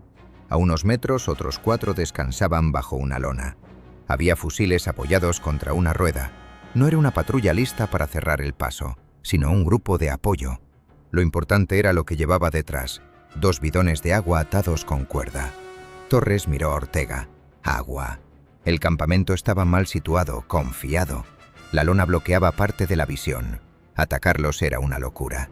7 españoles agotados contra 6 hombres armados, sin saber qué otras partidas podían acudir al ruido. Probar los bidones parecía imposible. Ortega observó hasta encontrar el único punto débil. El vehículo estaba en una pequeña pendiente, con piedras calzando las ruedas traseras. Si se quitaban esas piedras y se empujaba lo justo, la camioneta rodaría hacia un barranco poco profundo. No destruiría todo, pero crearía ruido, pánico y movimiento. La alternativa era seguir sin agua y morir con mayor elegancia. Regresaron con el grupo. Ortega explicó el plan con dibujos en la tierra. Salgado preguntó si aquello era un ataque o un robo. Ortega respondió que era abastecimiento. Esperaron hasta que el sol bajó. Ferrer, Beltrán y Ortega rodearon la posición. Salgado, Medina y Arenas quedaron atrás, listos para cubrir con fuego si todo se rompía. Torres esperaría junto a la ruta de retirada y no se movería aunque oyera gritos. Ortega llegó a las ruedas traseras arrastrándose bajo una nube de moscas. Estaba tan cerca de los hombres que pudo oír al mecánico maldecir en árabe. Ferrer, a 5 metros, tenía una piedra en la mano. Beltrán se colocó junto a los bidones. La primera calza salió sin ruido. La segunda estaba encajada. Ortega tiró. Nada. Volvió a tirar. La piedra raspó contra otra y produjo un sonido breve. El mecánico levantó la cabeza. Ortega se quedó inmóvil, una mano bajo la rueda. 1 segundo, 2, 3. Luego el conductor le gritó algo desde el capó y el mecánico volvió a la discusión. Ortega liberó la piedra. Ferrer empujó. La camioneta no se movió al principio. Después cedió con un crujido. Rodó despacio. Un hombre bajo la lona se incorporó confundido. Beltrán cortó la cuerda de los bidones. La camioneta ganó velocidad, chocó contra una roca, giró y cayó de costado en la zanja. El ruido fue enorme. Los hombres corrieron hacia ella. Uno gritó, otro buscó el fusil. Beltrán levantó un bidón. Era demasiado pesado. El agua, la salvación, pesaba como un cadáver. Ferrer tomó el otro y casi se lo echó al hombro. Ortega disparó 2 veces al aire por encima de la lona, no para matar, sino para hacer creer que el ataque venía desde otra dirección. Salgado y Medina añadieron 3 disparos más. La confusión se completó. Uno de los marroquíes entendió demasiado pronto. Vio a Beltrán con el bidón y levantó el fusil. Ortega le disparó al pecho. Otro disparó hacia Ferrer y le rozó la pierna. El legionario no cayó, pero gruñó como si lo hubieran golpeado con hierro. Beltrán, en cambio, recibió un impacto en el hombro. El bidón se le escapó y reventó contra una piedra. El agua se derramó sobre la tierra. Todos la miraron, incluso los enemigos. Durante 2 segundos absurdos, la guerra se detuvo para contemplar la pérdida. Luego Ortega agarró a Beltrán por el correaje y lo arrastró. Ferrer conservaba el segundo bidón.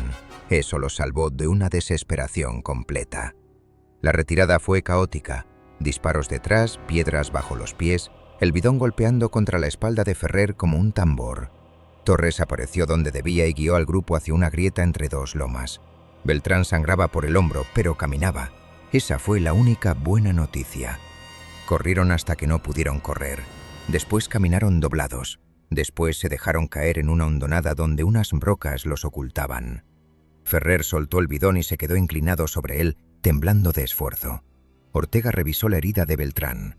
La bala había atravesado carne sin romper hueso. En otro lugar habría sido una herida soportable.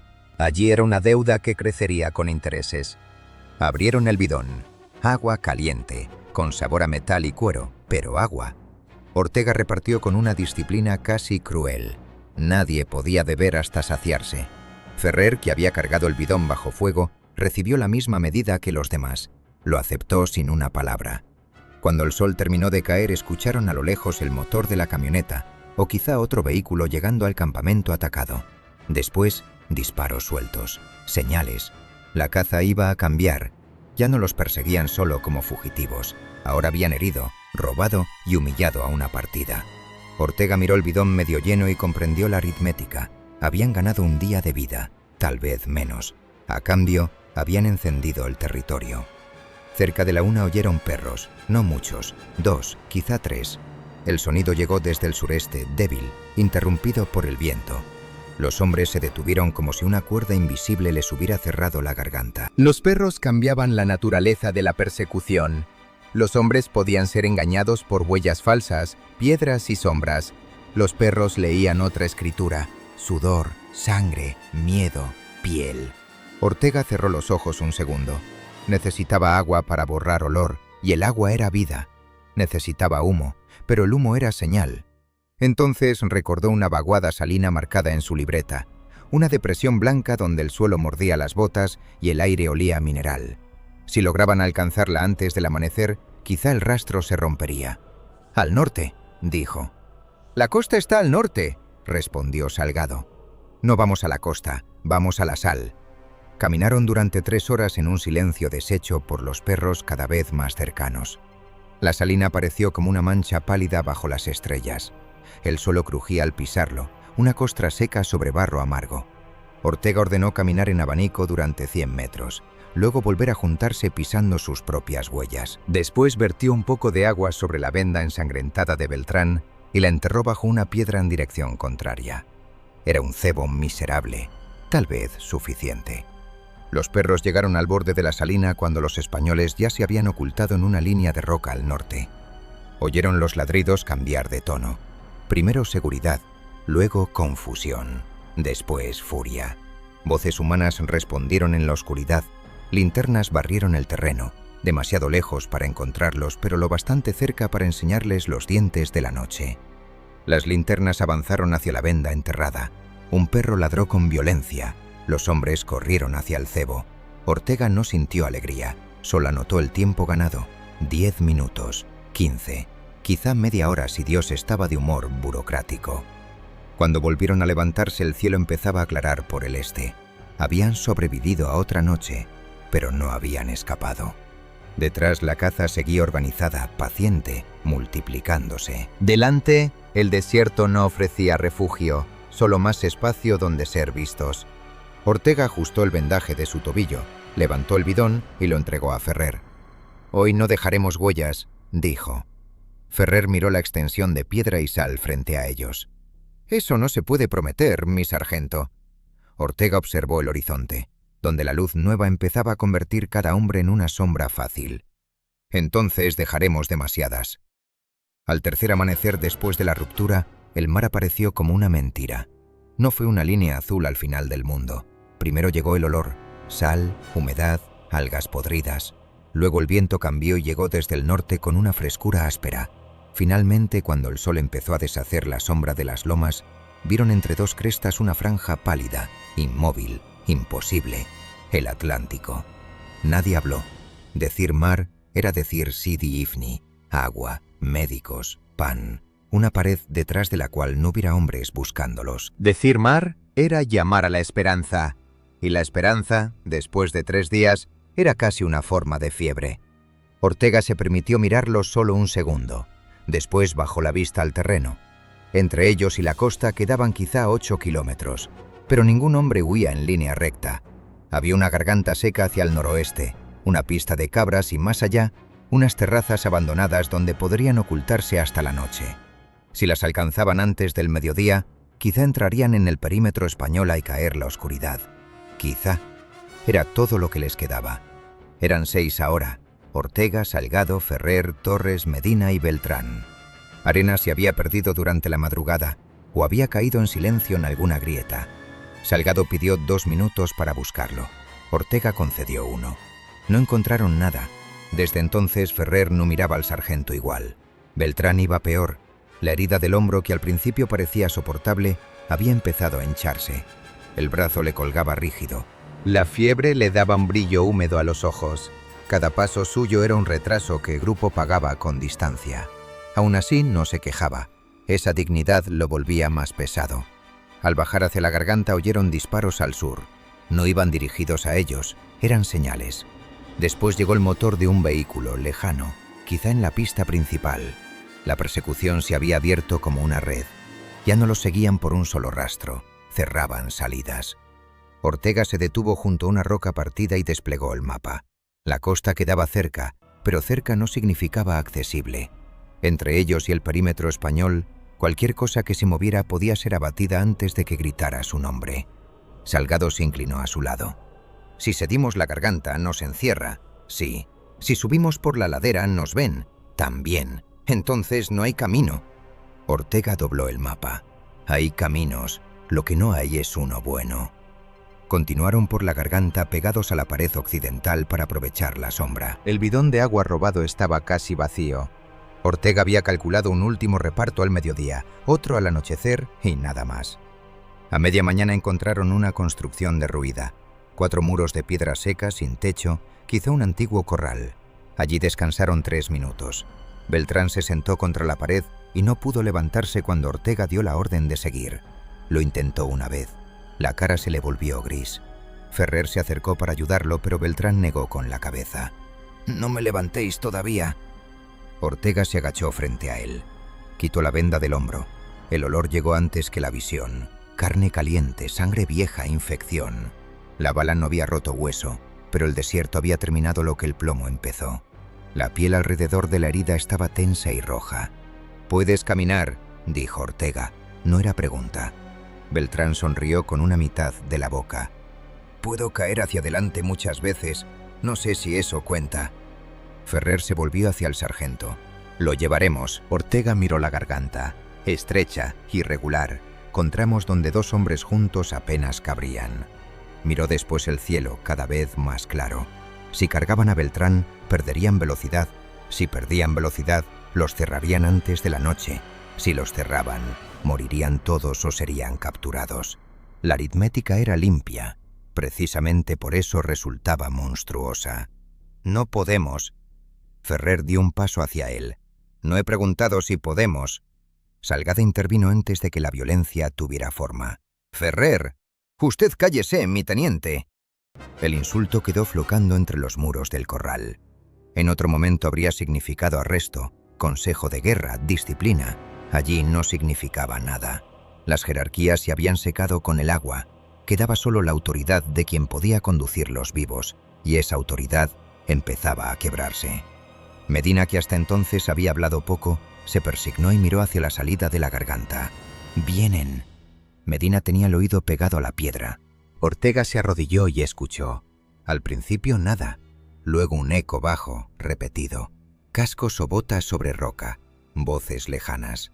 La garganta transmitía el sonido como un tubo. La partida estaba entrando por el sur. Ortega calculó. Si avanzaban de inmediato, quizá alcanzarían la bifurcación antes que ellos. Si cargaban a Beltrán, no. Si lo dejaban armado en el corral, retrasaría a los perseguidores algunos minutos. Esa era la solución militar. Defensa de demora, sacrificio necesario. Beltrán lo entendió antes de que Ortega hablara. «Déjeme el fusil». Ferrer se volvió hacia él como si le hubieran escupido. «No, Ferrer, he dicho que no». Beltrán levantó los ojos hacia el legionario. Tenía la frente empapada y los labios secos. Aún así, su mirada conservaba una serenidad insoportable. «No me hagas pedirlo 2 veces». Ortega oyó de nuevo los sonidos al sur, más cerca. 10 minutos, quizá menos. Miró a Salgado. El teniente esperaba una orden, pero sus ojos suplicaban que no fuera aquella. Entonces el mar volvía a oler con fuerza. Ortega cerró los ojos un instante. Vio a Clara en una cama pequeña, luchando por aire. Vio a Isabel sentada junto a una ventana, sin lágrimas. Vio a Rivas en la piedra, a Martín en la ladera, a Luján pidiendo un cigarrillo. Cada decisión tomada para salvar el número mayor había dejado detrás un rostro. Los números siempre vencían en los mapas. En la memoria, nunca. Abrió los ojos. «No se queda nadie». Ferrer lo miró sin entender. Salgado tampoco. «Lo llevamos hasta la bifurcación», dijo Ortega. «Allí decidimos otra vez». Era una mentira parcial. La clase de mentira que permite a los hombres moverse. Ferrer no esperó más. Se echó a Beltrán sobre la espalda con un gruñido. El herido soltó un gemido seco y se desmayó. Eso facilitó las cosas y las hizo más horribles. Avanzaron. La garganta se estrechó. Ferrer, con Beltrán a cuestas, chocaba contra las paredes. Medina iba delante buscando apoyos. Torres cerraba la marcha con el fusil preparado. Ortega caminaba entre Ferrer y la retaguardia, contando pasos, escuchando la persecución. A los 5 minutos, Ferrer empezó a fallar. Beltrán no era un hombre pesado, pero un cuerpo inconsciente pesa como si la muerte ya hubiera empezado a reclamarlo. Ortega tomó su parte. Pasó el brazo sano de Beltrán sobre sus hombros y dejó que Ferrer cargara las piernas. Así avanzaron otros 100 metros. El tobillo lesionado de Ortega lanzó un dolor blanco. No se detuvo. Los primeros disparos llegaron desde atrás. No los veían. Disparaban al eco, a la sospecha, a las sombras. Las balas chocaron contra la pared y soltaron polvo sobre sus cabezas. Torres respondió 2 veces sin apuntar, solo para imponer cautela. La bifurcación apareció como una herida en la pared derecha. Un paso inclinado, estrecho, casi vertical, que subía hacia la ladera norte. Si lograban subir, dejarían la garganta y alcanzarían las terrazas abandonadas. Si no, morirían entre esos muros. El problema era Beltrán.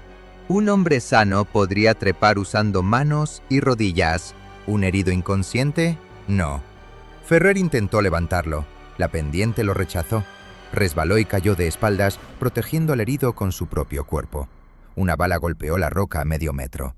Otra rebotó y silbó hacia el cielo. Beltrán despertó entonces. Abrió los ojos con dificultad. Tardó un momento en comprender dónde estaba. Luego vio la pendiente. Vio a Ferrer sangrando por la ceja. Vio a Ortega con la pistola en la mano. «Se acabó», dijo. «¡Cállate! Mi sargento. He dicho que te calles». Beltrán buscó la cartuchera con la mano sana. «No me robe esto también». Ortega sintió rabia. No contra él, contra la claridad insoportable de la situación, contra el mar que olía tan cerca, contra todas las órdenes que lo habían convertido en un hombre capaz de reconocer cuándo otro debía morir. Salgado subió los primeros metros de la pendiente y se volvió. «Podemos izarlo con correas». «No hay tiempo», dijo Medina desde arriba. La frase cayó como una piedra. Medina no era cruel. Por eso dolió más. Los perseguidores aparecieron al fondo de la garganta. 3 sombras, luego 5. Venían agachados, usando las paredes, disparando de forma irregular. Torres abrió fuego y uno cayó. Los demás se pegaron al suelo. Habían ganado quizá 30 segundos. Beltrán agarró la muñeca de Ortega. Su mano estaba caliente, febril, sorprendentemente fuerte. «Déjeme el fusil y 2 cargadores, nada más». Ferrer negó con la cabeza una y otra vez. «No». Beltrán lo miró. «Ni cargaste bastante». Ortega tomó el fusil de Torres, lo comprobó, dejó un cargador puesto y otro junto a la rodilla de Beltrán. Después añadió una granada. Salgado desde la pendiente cerró los ojos. Ferrer agarró a Ortega por el cuello de la guerrera. «Usted dijo que no se quedaba nadie». «Mentí». El golpe no llegó. Ferrer tenía el puño alzado, pero Beltrán habló antes. «Si le pega, lo desaprovecha». Hubo algo parecido a una risa, breve, rota, absurda. Ferrer soltó a Ortega, luego se inclinó sobre Beltrán. No lo abrazó, solo apoyó una mano en su nuca durante un segundo. «Nos vemos en Ifni», dijo. Beltrán sonrió. «Guárdame agua». Ortega fue el último en apartarse. Beltrán lo sostuvo con la mirada. «Haga que sirva». No pidió perdón, no ofreció consuelo. Solo obedeció. Subió la pendiente detrás de Ferrer mientras Torres cubría desde media altura. Las piedras se desprendían bajo sus botas. Abajo Beltrán disparó por primera vez. El sonido fue firme, tranquilo. Un perseguidor gritó. Otro disparo, luego otro. Beltrán no estaba disparando para sobrevivir, estaba comprando metros. Cuando Ortega alcanzó la parte superior, se volvió. Desde arriba veía un fragmento del fondo de la garganta. Beltrán estaba sentado contra la roca, el fusil apoyado sobre una piedra, el brazo inútil pegado al cuerpo. Parecía más pequeño, también más entero. Los perseguidores no se atrevían a cruzar el tramo abierto. Había convertido una herida en un puesto defensivo. «Vámonos», dijo Salgado. Ortega no se movió hasta oír la granada. Primero hubo silencio, luego un grito cercano. Después la explosión subió por la garganta y golpeó las terrazas como una puerta cerrándose. Una columna de polvo salió por la abertura. Durante unos segundos no se oyó nada más. Ferrer siguió caminando sin mirar atrás. Sus hombros se sacudían, pero no lloraba. Las terrazas abandonadas aparecieron poco después.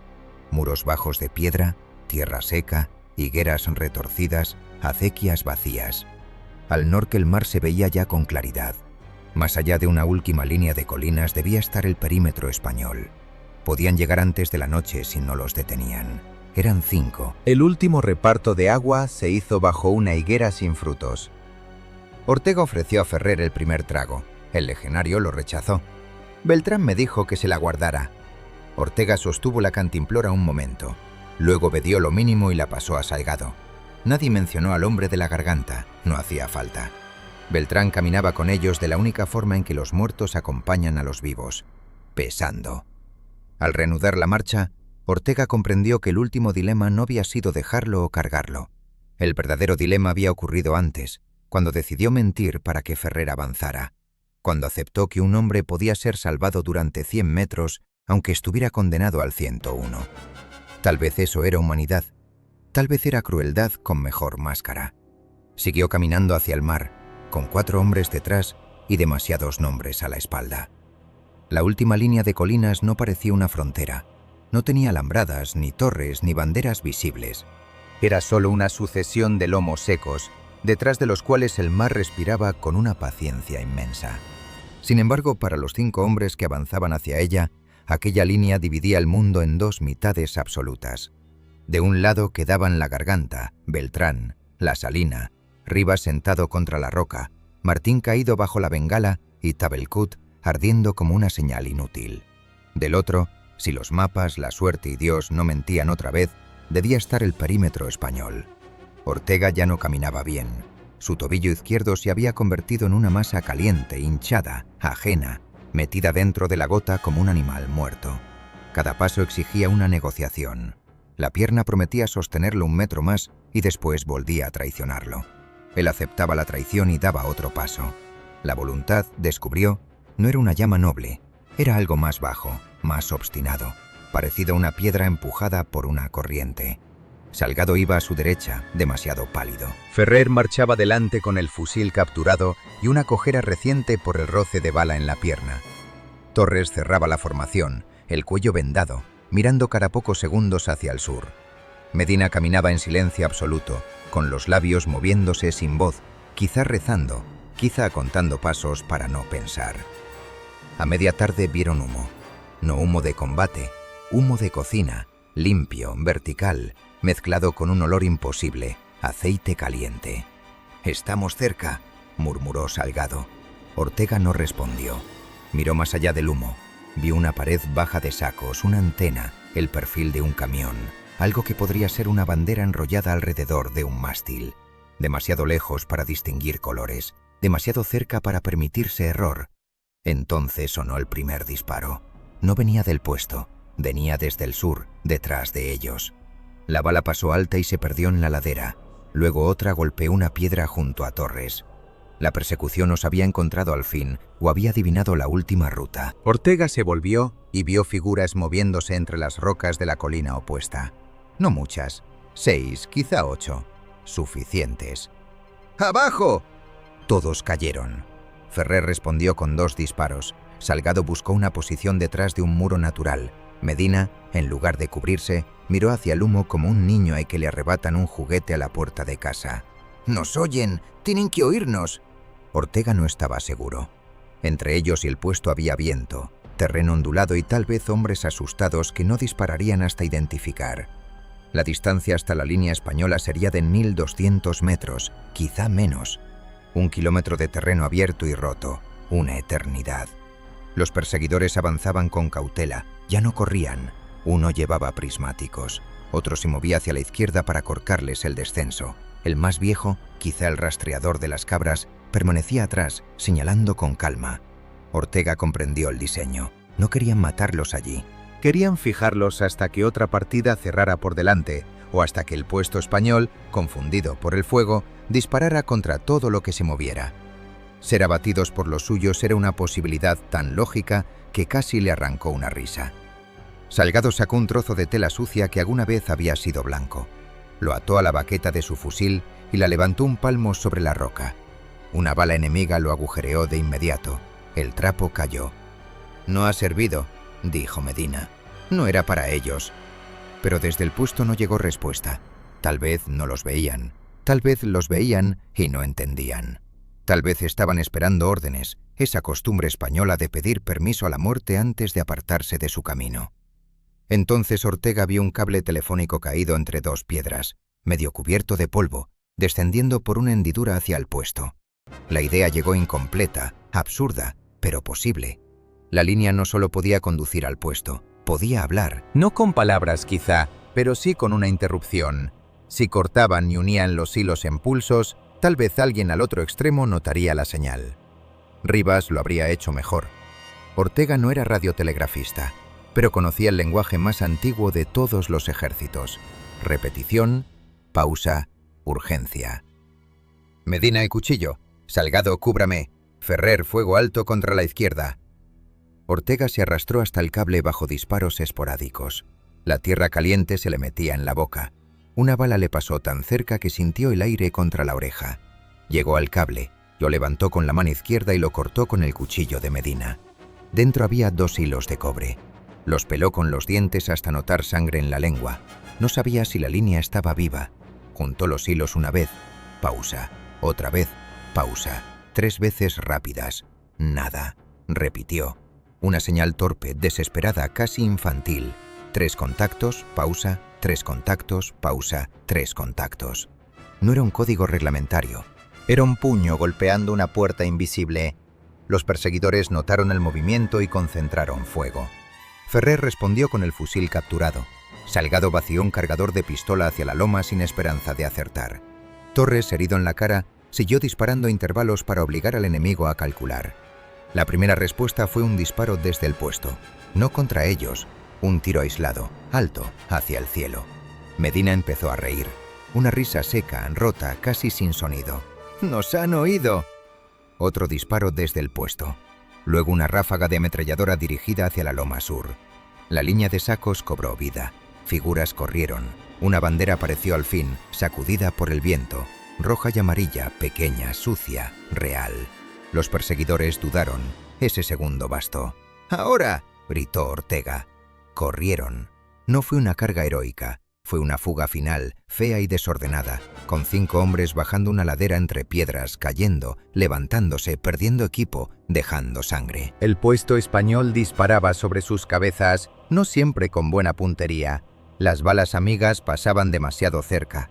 La ametralladora enemiga respondió desde la loma y el terreno entre ambas fuerzas se llenó de zumbidos cruzados. Medina cayó primero. Ortega lo vio tropezar y pensó que era una piedra. Luego vio la sangre salirle por la espalda. Medina intentó levantarse. No pudo.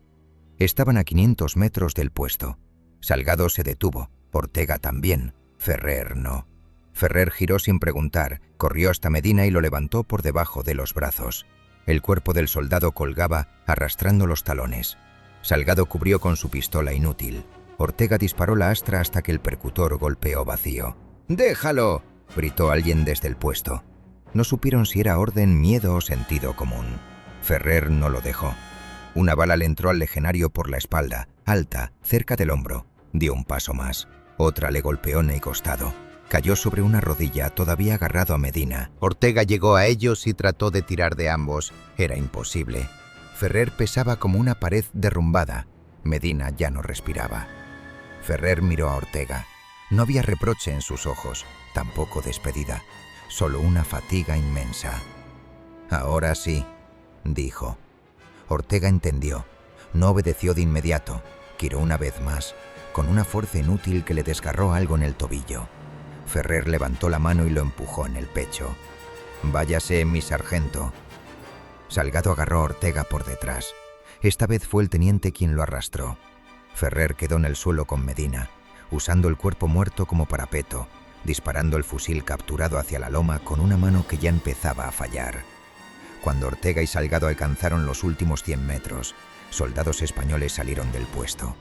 2 camilleros, un cabo con subfusil, un oficial que gritaba órdenes contradictorias. Torres llegó detrás de ellos tambaleándose, con la cara cubierta de sangre. La ametralladora del puesto rugió de nuevo. Más hombres dispararon. El campo se llenó de humo y polvo. Ortega cayó antes de cruzar la línea de sacos. No fue un desmayo elegante, simplemente dejó de existir de pie. Su cara golpeó la tierra y el mundo se volvió estrecho. Oyó voces españolas sobre él, acentos peninsulares, palabras de enfermería, insultos familiares. Alguien intentó quitarle la pistola vacía de la mano y descubrió que sus dedos no querían abrirse. «Es de los nuestros. ¿Cuántos vienen? 3. ¿Solo 3? ¡Cúbreme, joder!» 3. La palabra atravesó a Ortega con más violencia que cualquier bala. Habían salido 9 del barranco, 22 antes del cerco. 3 llegaban a la línea. Torres parecía más muerto que vivo. Salgado estaba de rodillas, vomitando agua antes de beberla. Ortega quiso preguntar por Ferrer, pero la boca no le obedeció. Lo subieron a una camilla. El cielo se movía encima de él. Vio la bandera otra vez, borrosa, agitada por el viento marino. En la enfermería avanzada le cortaron la bota. El tobillo apareció negro y deformado. Le limpiaron la boca, le mojaron los labios, le inyectaron algo que le hundió el dolor en un pozo. Antes de perder la conciencia, oyó a un comandante preguntar por Tabelkut. Salgado respondió con una voz que no parecía la suya. Tabelkut ya no existe. Ortega despertó de noche. El techo era de lona. Una lámpara temblaba sobre una mesa. El mar sonaba cerca, constante, como si nada hubiera ocurrido. A su lado Torres dormía con media cara vendada. Salgado estaba sentado en una caja, la mirada fija en sus manos. «Ferrer», dijo Ortega. La palabra salió como arena. Salgado tardó en responder. Lo recogieron al anochecer. Ortega cerró los ojos. ¿Vivo? El teniente negó con la cabeza. No hubo más. No hacía falta. Ferrer había llegado tan lejos como había decidido llegar. Más tarde vino el comandante. Felicitó a Ortega por la resistencia, por la ruptura, por haber salvado información útil sobre las rutas enemigas. Dijo que su acción sería elevada al mando. Dijo que España sabría reconocer el valor de sus soldados. Dijo varias cosas más que Ortega oyó sin oír. Cuando el comandante terminó, Ortega preguntó por los hombres de Tabelkut. El oficial bajó la vista a la carpeta. Confirmados muertos, desaparecidos, presuntamente capturados. Las categorías administrativas avanzaron por la tienda como insectos. Cada uno mordía un nombre y lo reducía a estado. Rivas, no consta. Beltrán, no consta. Martín, muerto en combate según el teniente. Días después, cuando pudo sostener un lápiz, Ortega escribió a Isabel. No le contó la operación. Escribió que estaba vivo, que tenía una pierna mal, que el mar en Ifni olía distinto al de Almería, aunque quizá todos los mares olieran igual cuando uno los miraba después de haber esperado no ver ninguno. La versión oficial llegó antes que la carta saliera. El puesto avanzado de Tabelkut había sido evacuado tras heroica resistencia. Una patrulla había alcanzado las líneas propias proporcionando valiosa información. El comportamiento de las fuerzas españolas había sido ejemplar. No se mencionaba a Rivas sentado a la sombra con una cantimplora casi vacía. No se mencionaba a Beltrán defendiendo una garganta con fiebre y un brazo muerto. No se mencionaba a Ferrer cargando a Medina cuando todos sabían que no había tiempo. El barco soltó amarras al mediodía. Mientras la costa de Ifni se alejaba, Ortega permaneció sentado junto a la borda, con la pierna vendada y una manta sobre los hombros. No sintió alivio. El alivio exige creer que algo termina. Él sabía que nada terminaba del todo. Los hombres que habían quedado atrás seguirían andando dentro de él, cruzando una y otra vez el mismo tramo de desierto, repitiendo las mismas decisiones, cayendo en los mismos lugares. El viento del Atlántico le llenó la boca de sal, cerró los ojos. Por primera vez en muchos días no contó pasos, ni balas, ni hombres vivos. Solo escuchó el motor del barco y el golpe del agua contra el casco. No era paz, pero se parecía desde lejos a seguir respirando.